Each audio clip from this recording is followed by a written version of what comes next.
Check these endorsements of the educational community by Brian Tracy, a legendary motivational speaker, and Jack Canfield, co-author of the Chicken Soup for the Soul series and a world-class thought leader. Hello, I'm Brian Tracy, and I'd like to introduce you to an amazing man, Don Pett, who has developed an organization called A Newer Way of Thinking to help people think better and more constructively about the importance of world peace and what each person, including yourself, can do to bring about a more peaceful and happy world. So, here's Don. Thank you, Brian. I have news vital to our mutual interest. Finally, we recognize a silent disease that is about to slay us. This is marvelous news. Because we now recognize this problem is within us, we are positioned to take action and prevent it. We are all born with either-or addiction, a contagious way of thinking that divides the world into two opposing categories: good or evil, right or wrong, us or them, win or lose. This two-category way of thinking becomes habitual prior to the years we are physically mature and educated to interpret the world using common sense. Either-or thinking is a source of bigotry, prejudice, jealousy, and harmful confrontation. It is the reason why our history is defined by its series of wars. As we grow our knowledge of cause and effect, we make ourselves increasingly powerful creators and destroyers. Our current explosion of knowledge has initiated a race between nirvana and Armageddon. What are the benefits of our creativity if we destroy ourselves along the way? The weapons which we have created and are now proliferating will soon be available to multiple tribes, including those with leaders who say it is their moral and religious right to use them. This book, The World at Risk, is a report to our president of a bipartisan high-level commission mandated by the United States Congress to evaluate the status of weapons of mass destruction. 250 worldwide experts were interviewed. The first sentence of the executive summary tells us to expect the unleashing of a weapon of mass destruction before the end of 2013. The report also states, quote, "We need unity at all levels, nationally, locally, and among people all across the globe. Sounding the call for urgent action is the purpose of this report," end of quote.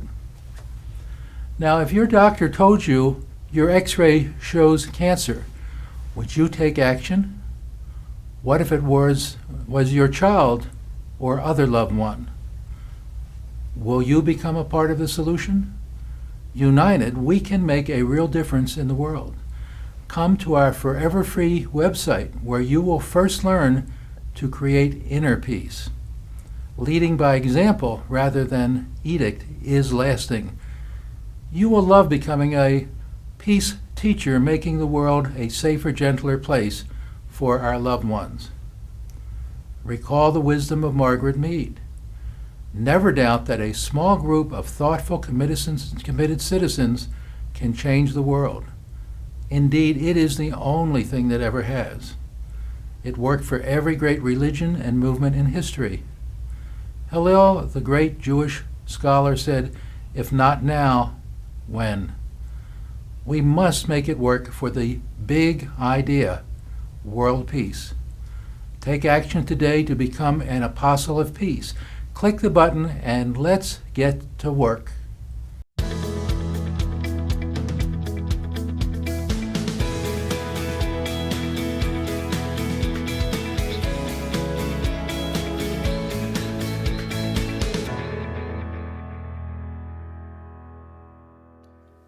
Hi, I'm Jack Canfield. Welcome back to another segment of Talking About Success. I'm here with Dr. Don Pett. Today he's my guest. and you're a psychiatrist. You're the director of the educational community. That's right, Jack. It's a nonprofit, a privately funded corporation, and we're serving a lot of people. Now, we've had a couple off-camera conversations about success, and I've been a teacher of that, and I think you've helped me realize it doesn't matter how much money we all make if we don't have a world to live in, we're not going to be in a very good shape. And I teasingly called you the Al Gore of the peace world here. That you're Well, kind thank of you. What a compliment. bringing forward the the uncomfortable truth, if you will, about the fact that we're at a precipice in our time in history. And I know you've created this organization called the Educational Community to kind of address that issue and wake us up a little bit and teach us some skills about how we might avoid going off that precipice. Talk about the educational community and what it does and what you're trying to accomplish with that. Well, I'm always delighted to do that. We're interested in solving the biggest puzzle. The biggest puzzle we have is why is it that we fill our world with fear, hate, scarcity, and war when actually we want happiness, unconditional love, abundance, and peace. Mm-hmm. And we seem not to be very successful at that. Well, what we're interested in doing is trying to change that. We think there's an answer. Everybody in today's world wants the answer. The world is waking up to the problem with ISIS and so on, and we can spread the word that people can make a difference. Okay, so what is the answer, according to you? The answer is we have to teach ourselves to love ourselves abundantly. And we've created the most powerful secret, yet secret love creation skills. Our goal is to create 1 million love creation teachers. It's so simple. You learn the skills by going to our ever free internet site. You like them, you pass them on to someone else, and when they call and say thank you, you simply say, you do what I just did for you. It's as easy as 1, 2, 3, costs nothing, and it takes little time and energy, and it is one of the most fun things that we can do to give love to other people. So give us a little clue. You started to say we have to love ourselves abundantly first. Yes. I assume out of that self-love then comes love for others. The idea, the modern version of the golden rule, or what starts with reciprocity, is love yourself with the abundance that overflows to enrich the world. It's very hard to give away what we don't own. Yes. But if we start with the idea of liking ourselves, and then we love ourselves, and then we can love an abundance that overflows. We all know that you crawl before you walk, and then you run. Now we need to learn that we first need to like ourselves, then we can love ourselves with the abundance that overflows. Most people know about the walking and crawling part. Right. They don't know how important it is to like yourself. And you know, our society says, if you like yourself, you're selfish, self-centered. Right. It tells us to do just the opposite of what we ought to be doing. So can you give us a preview or a hint or a clue or a technique about just what are some of the things we can do to like ourselves more? Well, one thing that we tell people not to do that we should do is to emotionally endorse ourselves. Everyone knows what they need to do. When they go to a ball game, they cheer and stomp when they go to a musical event, they know how to talk to a dog to get that dog to shake its behind and wag its tail. They know how to talk to a baby. But when do people look at themselves in the mirror and say, I am such a hot sketch. I really like me. It just doesn't happen. You know, we're taught, you might say, well, that was a good job, and then they go right on to the next worry situation. But we really need to really emotionally endorse ourselves. That's one of the most basic skills. Mm-hmm. Now, one other thing I'd like you to share with our viewers, if you would. You talked about some thoughts. We need to change our way of thinking. And you shared some of the things like moving from either or to both and. Talk about a few of those things. I found that really we've developed just 7 words that are on our website. And for example, we have this disease of our thinking called either or thinking. It's us or them, the right way, the wrong way. And that's the reason we have wars. But if instead we think of both and, it's us and them, we can work in cooperation rather than being competing for somebody's got to be dominant and somebody has to be submissive. The language we learn when we grow up, all of us get these 3 symbols. We get a religious symbol, we get a patriotic symbol, we get a political symbol, and all those are tribal symbols. They say our way is the right way. We have not yet developed a universal symbol, and the educational community has created that, and we put it on our website. Okay, so we get out of either or. You talked about should and could. Can you talk about that? When you say should, you're really saying you have to do what someone else told you. That's the should. When you say I could, the could word invites our mind to say, well, what are the alternatives? What are my choices? I could do this or that or the other. But as soon as you say should, you're saying there's one right answer. And that's what you should do. Another simple change would be, instead of they make me, the blaming statement, the famous blaming statement, he, she, they, or it makes me, you just say, I allow, we take responsibility for it. So that's one of your basic things, and it works so well. It's so important. Yeah, I created the promoter, allowed it. It's my responsibility. They didn't make me do anything. You know, I often will bring a person up on stage and I'll say, they say, well, they made me. I say, nobody can make you do anything. They say, well, if I put a gun to your head, you know, well, I could put a gun to your head. And they say, now imagine you got a gun pointing at your daughter's head. You can't move it anyway. And I say, shoot your daughter, I'll kill you. And they all go, I wouldn't do it. Even with a gun to your head, I can't make you do anything. Yeah. It's very important for people to get that. People don't, we spend the first 15 or 20 years of our lives not having the ability to resist. We are, as children, our brain is malleable. We know that we learn languages and so on because we absorb everything.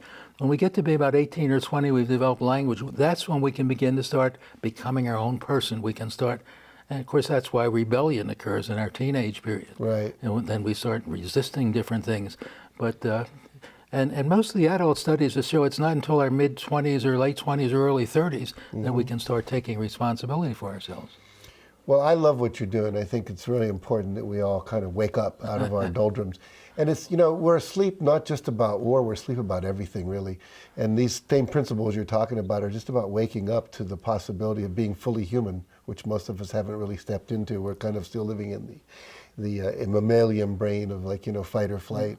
And you're saying there's another possibility to come forward from a much higher level of consciousness. And I know when you got into your work, you were, one of your main things was teaching self-esteem in the schools. It's true. And this is one of the most important things. When you teach self-esteem, the kids, they're bully-proof. They're no longer susceptible to what other people say. Right. They become their own best friend.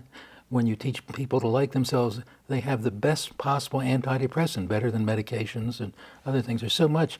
And so, I self-esteem, the free antidepressant. Exactly. Like that. Yeah, that's what it is. I mean, people who don't kill themselves, who really say, I really like myself, but I'm going to shoot myself. No. Right, exactly. They usually say, oh, well, you know it, the horrible things they say to themselves. Right. But if we can, as you start, and what you did in the school system earlier, and you start pushing that, that's the way we bulletproof the kids. Somehow we think the idea that if we put more guards in the school or where we make them more secure, that's going to change things.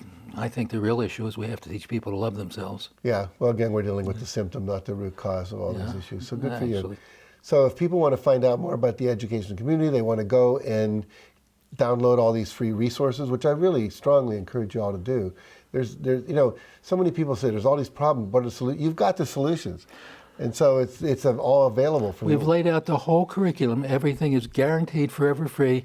You start with EinsteinSolution.org, www.EinsteinSolution, or two S's in the middle of EinsteinSolution.org, and you learn the two most powerful yet secret love creation skills. I've had them recorded by a professional speaker and actor, and people love them. And then you can go on to some of the other skills, and they're all very simple. Einstein's solution. Two S's in the middle, like exactly. Possessive Einsteins. Okay.